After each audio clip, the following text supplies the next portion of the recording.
What's up guys, it's Project and welcome to the new cheese weapon for mages to break the game with. You thought you got us, Miyazaki, with the Snaf nerf, but no, there's many more still.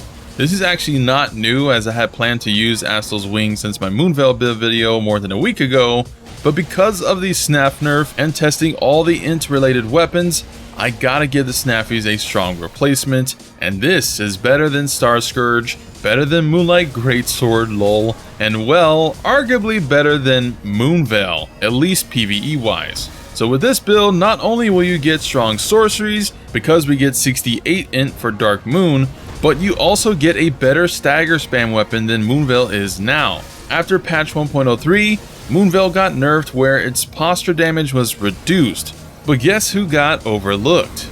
That's right, my boy Astel, untouched. And they buffed mage spells too, so now is the best time to make a galaxy arch wizard, especially if you're looking for something other than the bleed meta, which will surely get adjusted next. So if you made my Snaf or Moonveil builds, you're gonna want to transition to this.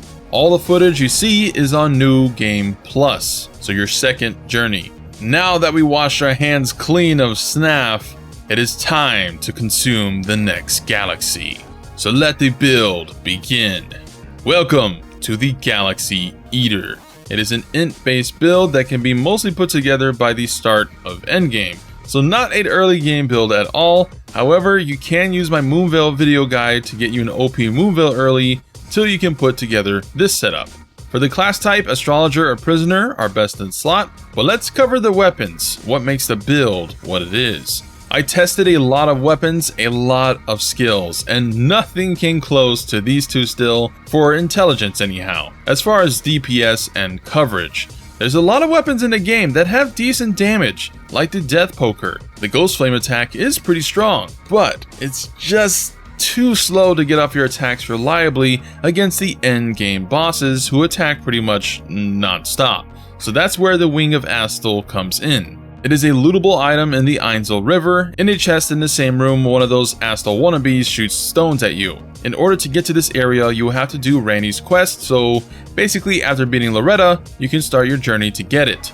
It is a Dex Int Curve Sword with B scaling in Int. Its strong attacks, the R2s, do a Pseudo Moonlight Greatsword beam projectile, except without the need to buff it. They're not that strong, but it's kinda cool that you have some range. But of course, the Ash of War is the main dessert.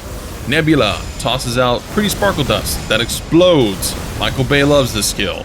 The best part of this is it can hit multiple times, and the animation is fast, so very spammable, and as you can see here, toppling and killing a giant in just 2 uses.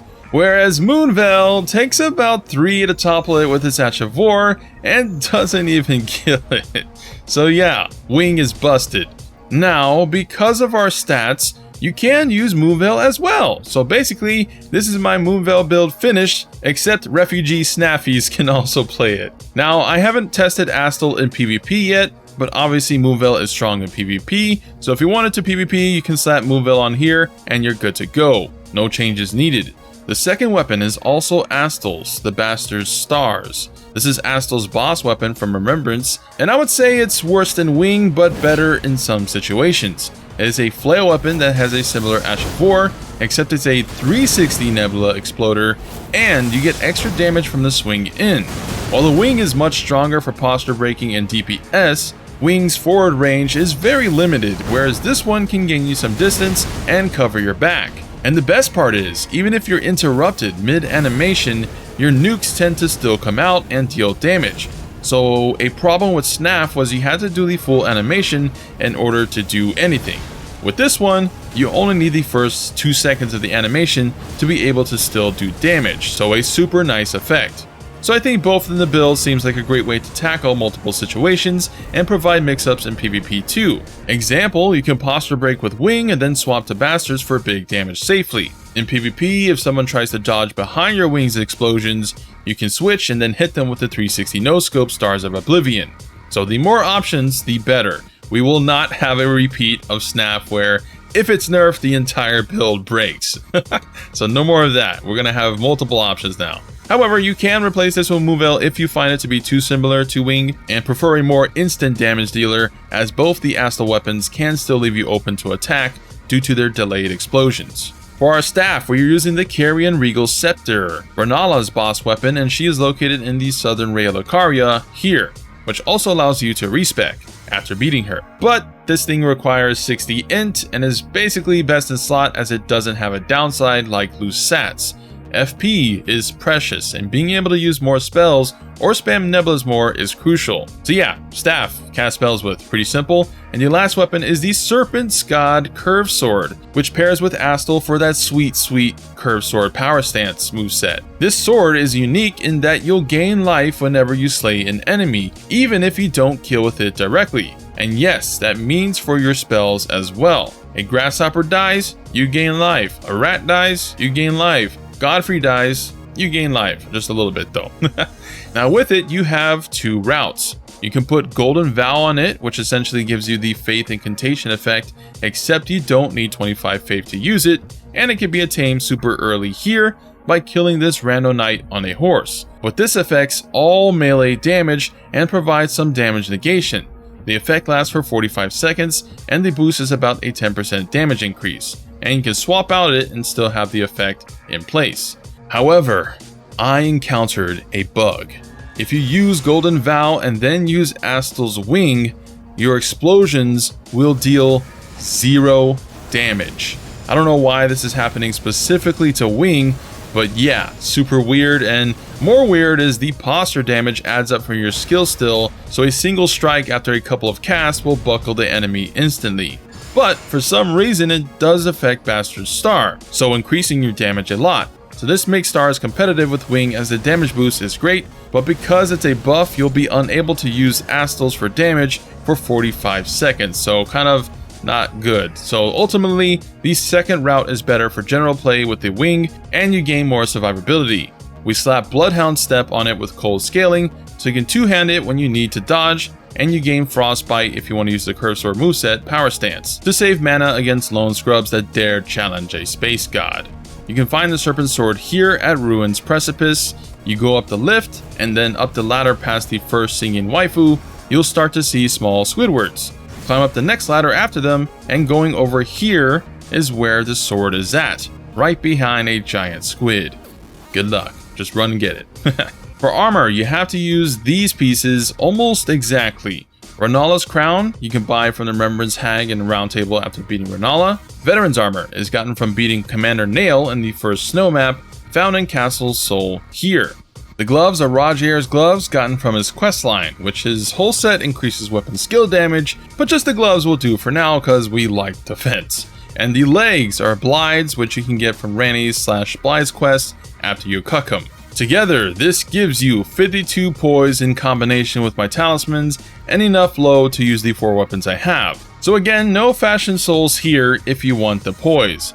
Now poise works both in PvP and PvE. You would need at least 50 poise or 100 poise to work in both. And with 50 poise in PvP, you can ignore 1 hit per 30 seconds from lighter weapons or attacks, but then once you get hit a second time, it resets and you get stunned.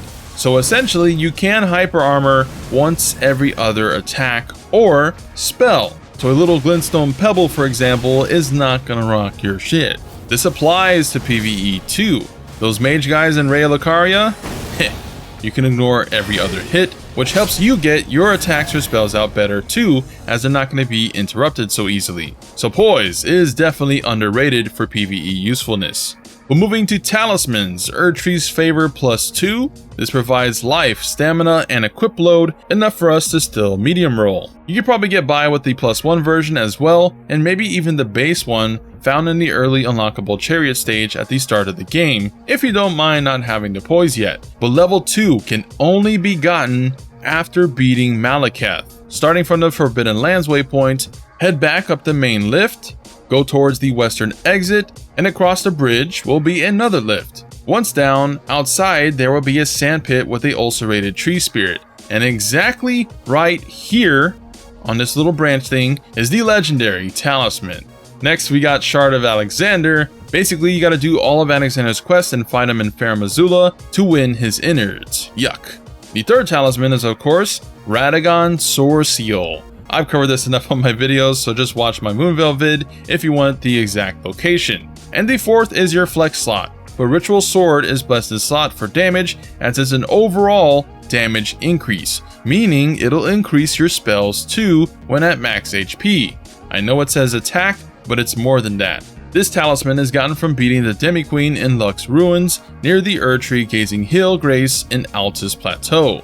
For replacements, you can use the Turtle Talisman for stamina recovery, the Graven Mask for more spell damage, Magic Scorpion for more overall damage with a big downside, and Blessed Dew Talisman for HP regen. Your choice. Now for spells, you want Ranni's Dark Moon, Adula's Moonblade, and either Astel's Meteor or Azur's Comet, with Terra Magicus for infinite spell cheese, and if there's slots available still, you can throw on Glintstone Ice Crag for a ranged spell to pick off smaller enemies. But the main plan is to use Dark Moon at the start of a boss fight, and once launched, it'll track them if you're locked onto them, and that will reduce the enemy's magic defense by 10%, with an extra 20% if frostbitten, so 30% damage decrease. To get this, again, Ranni, lots of items revolve around our cute little doll waifu. And this one in particular is found in Chalona's Rise after solving the puzzle of killing the 3 ghost beasts in the area. Good luck finding them. But Adula's is by far one of the most damaging spells in the game, and it inflicts frostbite with huge AoE. Definitely a must-have for any Sorc. For Physic Flask, you want Magic Shrouding Tear and either Cerulean, Opaline, or Hard Leaden. Cerulean can be used for the Infinite Azure Comet or Meteor, but it's also great with spamming Adula's Moonblade.